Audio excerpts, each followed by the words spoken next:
postpartum. This is gonna be a very honest approach to what I've actually been doing. As a culture, I know there's this big expectation for women to bounce back after having a baby and just to like get their body back and all these things. There's probably two sides to the social media part of it. The algorithm that I'm on right now, I've seen a lot of the conversation around like the opposite of that. I feel like it's getting a lot better, and there's a lot of conversations around like letting women just kind of getting the pressure off of women to be in the body that they were before they had a baby. Like, you're never gonna be in the body that you were before you had a baby. Not necessarily in the sense of the way you look or feel or whatever, but it's you have completely grown a human being. Like, things are changing. I don't mean that in a negative way. It's just you cannot be pre-baby, thankfully, because now you have your baby and all these things happened in your body to build your little perfect baby. I heard someone say something recently that was, instead of this whole bounce back culture,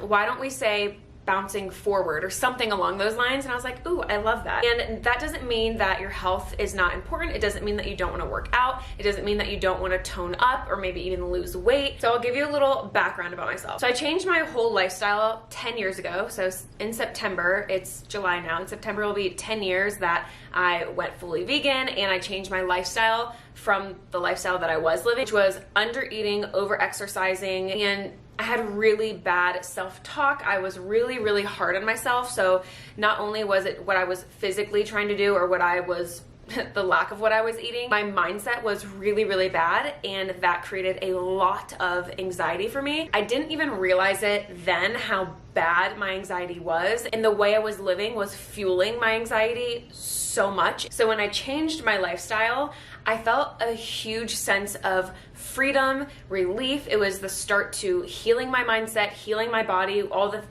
crazy things that I did to my body. It's really sad to look back on and like knowing what I know now and knowing what I did then is like, oh my gosh, Alex, what were you thinking? I was measuring out all my food. I was depriving myself of food and nutrients. So I definitely had disordered eating. I think it's orthorexia, I guess is what I would label that point in my life, because I wasn't anorexic, I wasn't bulimic, I definitely had disordered eating. I think orthorexia might be the best way to describe it, which is basically like an obsession with health, but just kind of in the wrong way that's actually unhealthy. So a lot of people will be like, isn't veganism or being plant-based, whatever you want to call it, isn't that super restrictive, and you know, you're not allowing yourself to have a lot of things, and isn't that, you know, the opposite of freedom? But for me personally, I found freedom by going plant-based and allowing myself to fuel my body and eat in abundance. So that's kind of like the main thing that changed my life, was eating in abundance of the right things. So the nutrition side of it really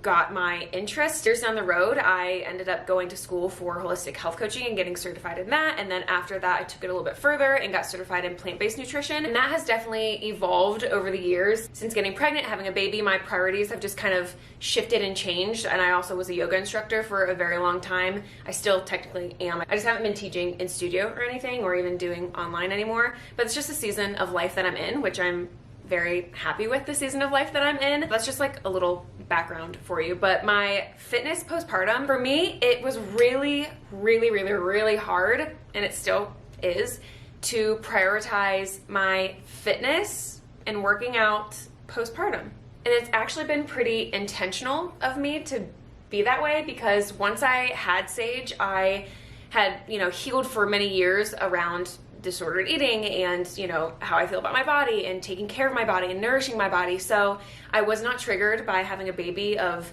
my body being completely different and all these changes. I'm very grateful that it went that way. I chose to give myself so much grace. I knew my lifestyle as a whole was doing a lot for my body, doing a lot for my mind. So the working out part of it just wasn't like the biggest priority. And I'm still in the phase of trying to find my rhythm, but at the same time, I don't think that I have to have some strict schedule and whatever. I'm just honestly going with the flow. Too much structure stresses me out and gives me anxiety.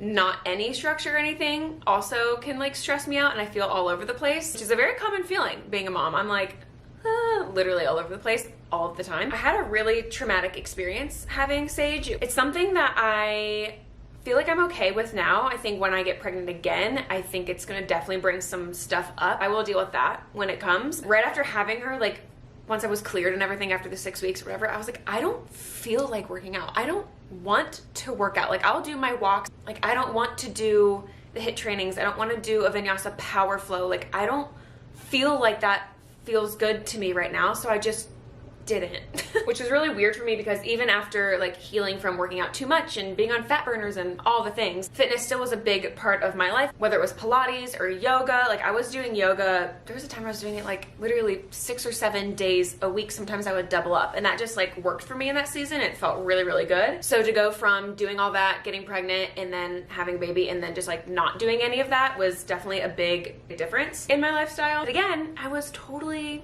and I am totally okay with it. After having kind of like my big awakening, I just decided to start calling my workouts and fitness mindful movement, like whatever feels good to you, and not doing something that you think you should be doing. There was 1 year where I ran 365 days in a row without a break, running 3 to 6 miles a day, fueled off of anxiety. And I did it because I felt like I had to do it, which no.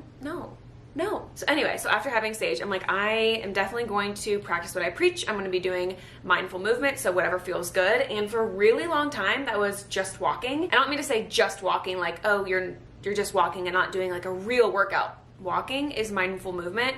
It is a workout. It is healthy for you. It's so good for your body. Walking is such a great form of mindful movement. So that's what I did for the longest time. So that with eating the way that I do, taking care of myself the way that I do, which definitely goes down the totem pole of priorities when you have a baby. So taking care of myself in maybe the small ways that I have been since having her has definitely shown up in the way that I look, in the way that I feel, and I'm proud of it, honestly. There's always room for improvement, so that's kind of what I'm seeking right now because I want to work out more. I want to tone up. I'm inspired and motivated to do that. When I was in a space of not being inspired to do that, I just wasn't, and that's okay. Like that's okay, whatever season that you're in, you don't have to feel bad about yourself if you're not doing a HIIT workout. Moving your body gives you endorphins and does lift your mood and does all these wonderful things for you. So it's finding that balance between the motivation or lack thereof and kind of getting the ball rolling. And when you don't feel motivated, then maybe it's just a walk that you do to get the endorphins. Maybe it's not a HIIT workout. There's a weird line of like not being motivated or being too tired. It's just maybe not a good mental day, or maybe you need to work out because you're having a mental day and that makes you feel good. It's like finding that thing that works for you. Over the last few months, again, still I don't have any consistent routine at all. I have been doing more Pilates, which I absolutely love. I've been doing the workouts on Form. So it's Form by Sammy Clark. It's an app and her workouts are awesome. There's yoga, Pilates, and then there's like strength training and stuff like that. That's definitely my style of working out. And I look forward to doing that kind of movement because I enjoy it. Some people may run and hate Pilates. So take yourself on a little jog, But I would love to say that I have found my cadence and I'm on the schedule of working out 3-5 days a week when Sage goes down for her nap, because trust me, I've tried to do it when she's awake. I don't know how people do that. It just doesn't work for me. I can do some stretching when Sage is awake. I guess I'm just going with the flow with fitness after having a baby and just letting it happen. So with getting this bike, which I'm so grateful for, I've never been someone who has cycled, a big bike person, and I can honestly say that I've been loving it. Clark has been loving it too. He's been doing it more than me, honestly. Convenience is everything for me. Pre-baby, I was used to going to the yoga studio or a Pilates studio whenever. Being home with a baby, having something like that, or like the iPad to do the Form workouts, like that is exactly what I need in this season of life. It's hard to prioritize ourselves, like it really is. I know it's super important to do that, but it's also really hard. So give yourself grace in whatever season that you're in. So for the last couple weeks, I've been cycling at home using my new YESOUL bike. So it's been really fun to try something new and incorporate this into my workout routine. So it has a 32-inch screen, which feels like I'm at a theater while working out, which I love because it helps me to not feel distracted. And the bike pairs with the YESOUL fitness app that automatically puts your workout up on that screen.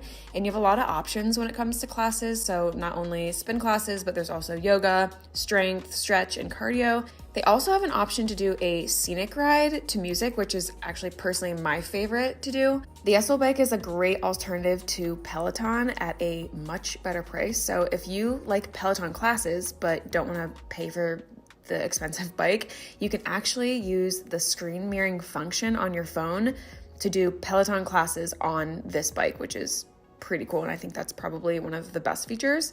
I do wish that the screen was 4K, but that's just me being picky. It does have a 1080p resolution, which is the next best thing. If you guys are interested in getting one of these bikes, you can use my code PLANT for $100 off. And I highly suggest getting this bike if you are looking into getting a stationary bike at home. The convenience has been really nice. It's such a smooth ride. I love all the options that I have with it, and I love the challenge of doing something new. And Clark has been really enjoying this too. He's been doing it almost every single day. I'll go ahead and put all of that detail below. And thank you to YESOUL for sponsoring this portion of today's video.